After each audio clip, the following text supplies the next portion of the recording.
Assalamualaikum, perkenalkan saya Rizka Nurfanda dari IAIN Salatiga dengan NIM 530101900071 Fakultas Usuluddin Adab dan Humaniora jurusan Sejarah Peradaban Islam.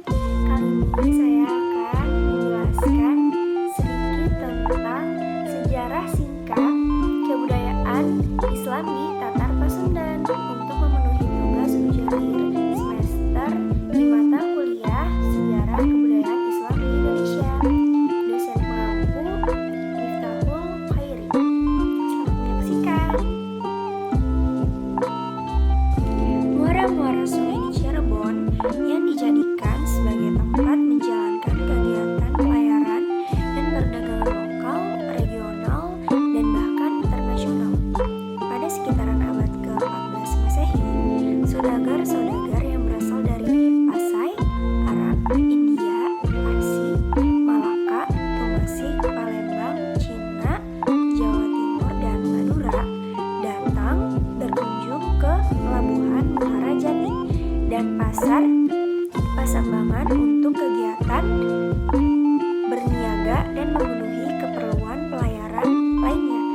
Kedatangan mereka yang telah memeluk Islam di pelabuhan Muara Jati dan pasar Pasambangan memungkinkan penduduk setempat mengenal dengan agama Islam. Dari sudut geografi dan ekonomi, Banten merupakan pelabuhan yang penting karena letaknya yang strategis dalam penguasaan Selat Sunda yang menjadi mata rantai pula dalam pelayarannya dan perdagangan melalui lautan Indonesia di bagian selatan dan barat Sumatera.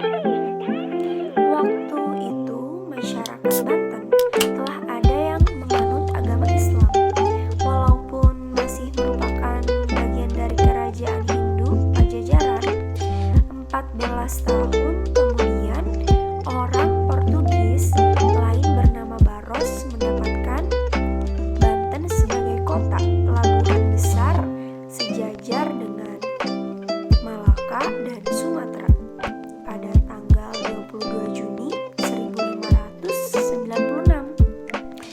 Rombongan orang Belanda yang pertama datang di Banten dipimpin oleh Cornelis de Houtman sebagai contoh cita-cita orang Pajajaran yang soleh adalah menggigihkan yang tanpa balik. Dewa diartikan sebagai muksa yang artinya kembalinya sukma kepada zat asalnya, kembali kepada Hyang, karena dialah si Tuhu lawan Brayat Yaksa. Masyarakat Sunda yang hidup nomaden ditandai dengan tinggal berpindah-pindah tempat di dekat ladang, membuat mereka dengan mudah menjadikan batu alam yang bentuknya aneh untuk kemudian dijadikan untuk pusat pemujaan dalam keadaan seperti itu. Sesungguhnya masyarakat Tatar Sunda sudah siap menerima ajaran Islam karena ciri pokok praktis akrab dengan alam dan lebih menekankan kepada isi. Hal ini dapat dilihat dari perilaku umat Islam yang dapat sholat di mana saja dalam waktu yang singkat. Syiar agama dilakukan seakrab mungkin. Hal ini dapat dilihat dari nama masjid yang pertama didirikan oleh Walang Sungsang di tepi pantai dinamai Jala Grahang. Syarif Hidayat yang lahir di Mekah dibesarkan di Mesir dan belajar bahasa Sunda dari ibunya, menamai Masjid Negara yang didirikannya Tanjung Sang Cipta Rasa. Bagi masyarakat Cirebon, kata cipta rasa itu sangat menyentuh hati dan memberi kesan. pemersatuan pikiran, untuk menjalin hubungan dengan yang goib. Dalam cerita Purwaka Caruban Nagari disebutkan bahwa daerah-daerah di Jawa Barat yang diselamatkan oleh Sunan Gunung Jati selain yang telah disebutkan di atas adalah Kuningan, Sindang Kasih, Talaga, Luranggu, Ukur, Cibalagu, Keluntung, Bantar, Pagadingan, Indralaya, Batulayang, dan Imbanganten. Berita dari Kelenteng Talang, Cirebon mengatakan bahwa Maulana Ifdil Hanafi atau Haji Tan Eng Hot pada 1513 sampai 1564 menjadi bawahan Sultan Cirebon dengan gelar Pangeran Wirasenjaya dan berkedudukan di Kadipaten Majalengka. Kemudian Walang Sungsang merintis membangun kota Cirebon yang berlandaskan Islam berdasarkan sumber tradisi dari Ciamis. Masuknya Islam di daerah Galuh dihubungkan dengan tokoh Apun di Anjung atau Pangeran Mahadikusumah atau Maharaja Kawali. Pangeran Mahadikusumah terkenal sebagai ulama yang sebagai dipercaya Cirebon petilasan berupa umpak batu yang mungkin bekas bangunan masjid di Pulau Daman, Panjalu, menunjukkan permukaan masjid daerah itu. Pangeran Santri dikenal sebagai penguasa daerah Sumedang. Beliau merupakan orang pertama yang beragama Islam di daerah itu. Dengan demikian, perkembangan Islam di daerah Sagalah Herang dan Cianjur merupakan pengaruh dari Talaga dan Cirebon. Karena tokoh Arya Wangsa Goparana adalah tokoh pangeran Islam, maka mungkin sekali dialah yang membawa Islam ke Sagalaherang dan putranya membawa Islam ke Cianjur. Pada sekitar abad ke-16 dan 17 Masehi, Maulana Yusuf putra Pangeran Hasanuddin yang menggantikan kedudukannya ayahnya pada tahun 1570 sampai 1580 melanjutkan usaha ayahnya menyebarkan Islam di pedalaman Banten.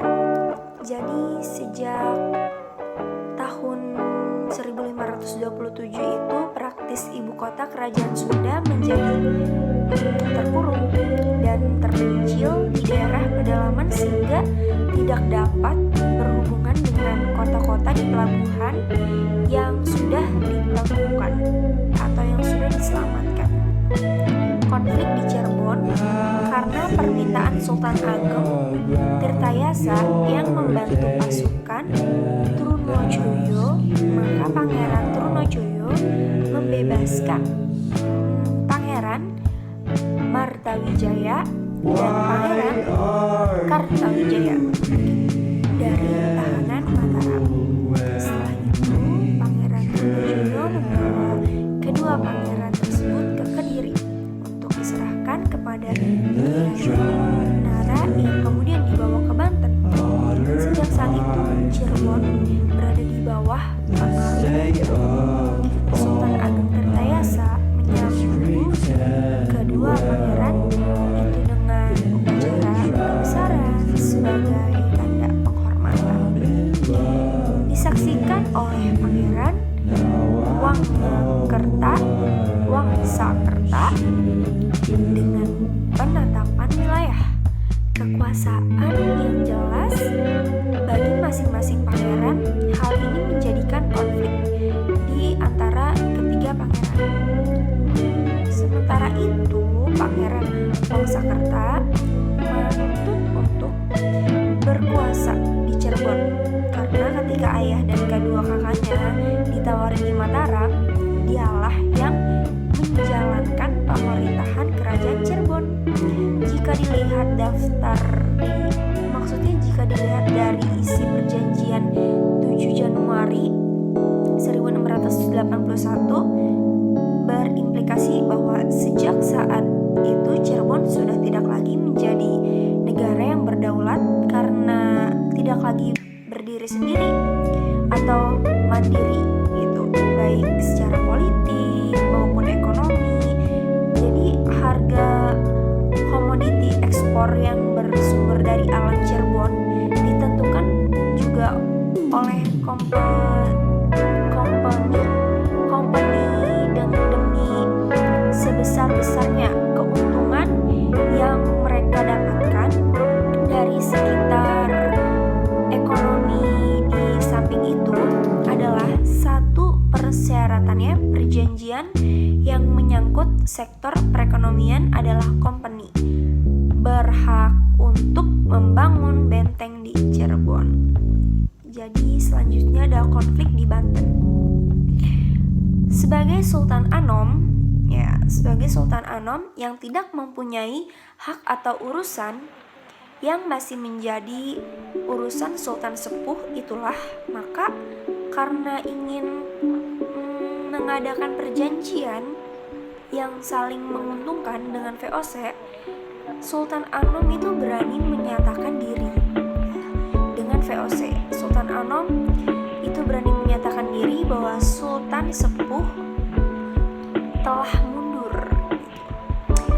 mundur dari tahta Kesultanan Banten karena telah pindah lokasi. Pusat kegiatan penyelenggaraan pemerintahannya itu ke Tirtayasa.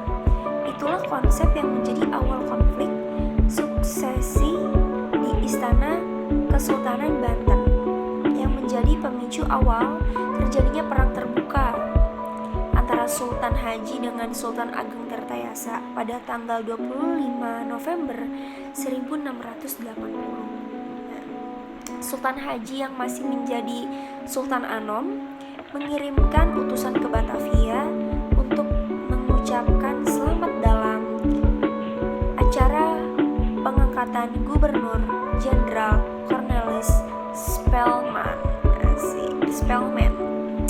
Keadaan tersebut menimbulkan kegemparan karena hal tersebut menyalahi aturan protokoler di Kesultanan Banten. Jadi kekecewaan Sultan Ageng Tirtayasa kepada Sultan Haji dan masa bencinya terhadap VOC ini membuatnya memutuskan untuk mengangkat senjata, mengusir VOC dan menurunkan Sultan Haji dari kewenangannya, pengepungan istana Surosowan dan penyerangan pasukan Banten terhadap pasukan VOC yang dipimpin oleh Sultan Ageng Tirtayasa terus dilakukan hingga bulan Desember 1682 ini. Perang terbuka masih berlanjut hingga akhir tahun 1683 antara pasukan VOC. Jadi yang melindungi Sultan Haji dengan pasukan Banten yang dipimpin oleh Syekh Al-Muqassari, Pangeran Kidul dan Pangeran Purbaya dengan kekuatan sekitar 5.000 orang. Itulah akhirnya dari rentetan peristiwa dari konflik fisik perang sukses Banten yang ada intervensi VOC dari tahun 1680 sampai 1684. Selanjutnya ada konflik di Sumedang. Kesultanan Banten sebagai pemenang dalam peperangan dengan kerajaan Sunda Pajajaran ini menganggap dirinya ini menjadi penguasa yang berhak atas seluruh wilayah yang menjadi bawahan kerajaan Sunda Pajajaran. Maksud Prabu Geusan Ulun datang ke Cirebon itu mempunyai maksud mendalami ilmu berada di lingkungan Keraton Cirebon. Mempunyai maksud untuk mendalami ilmu tidak berjalan benar gitu, tidak berjalan lancar gitu. Jadi maksud Prabu Geusan Ulun datang ke Cirebon untuk mendalami ilmu tidak berjalan lancar itu saat Prabu Geusan Ulun berada di lingkungan keraton. Di lingkungan Keraton Cirebon itu Pakugawati beliau bertemu dengan istri selir pangeran Girilaya, yaitu Ratu Harisbaya. Jadi catatan berdasarkan sumber tradisi sebelumnya, Geusan Ulun ini pernah bertemu dengan Harisbaya. Jadi dan masing-masing ini orang ini sempat menaruh hati ketika Prabu Geusan Ulun memohon pamit untuk kembali ke Sumedang.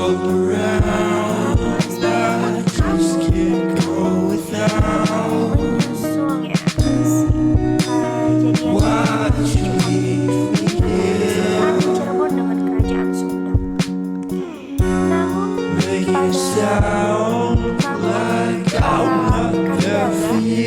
Kandaga lantai itu, yang 4 itu, yang sudah memprediksi akan adanya pasukan Cirebon yang menyusul berupaya mengantisipasinya.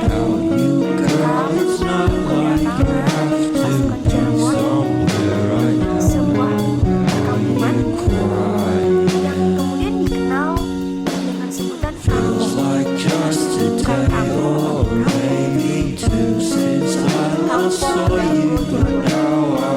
pada zaman kerajaan suku Jawa banyak banget yang menganut agama Hindu zaman dulu dan Buddha. Bahkan mereka menyebutnya atau menyebarkannya agama Hindu maupun Buddha ini ke beberapa kerajaan. Ke beberapa kerajaan ini agama Islam ini begitu mudah diterima oleh orang Sunda karena karakter agama Islam tidak jauh berbeda dengan karakter budaya Sunda gitu. Jadi orang Pasundan merasa Sunda bukanlah hanya etnis atau di Jawa Barat, melainkan orang-orang semparan Sunda yang berkumpul di pusat peradaban. Agama yang dianutnya pun adalah Sunda Wiwitan sebagai sumber kejawaan gitu. Jadi Sunda Wiwitan itu sumber kejawaan atau kejawen yang diakui oleh beberapa penganut kejawen gitu. Dimana agama Sunda ini yang monoteisme adalah ajaran Islam dari Brahma serta ajaran-ajaran sebelum Brahma, di mana ajaran yang diusung adalah garis Habil dengan musuh ajaran Qabil. Sunda Wiwitan yang berkembang dan disempurnakan oleh ajaran Al-Quran menjadi agama yang menurut faham kejawen adalah manunggaling kawula Gusti, yaitu bersatunya hamba dengan Tuhannya.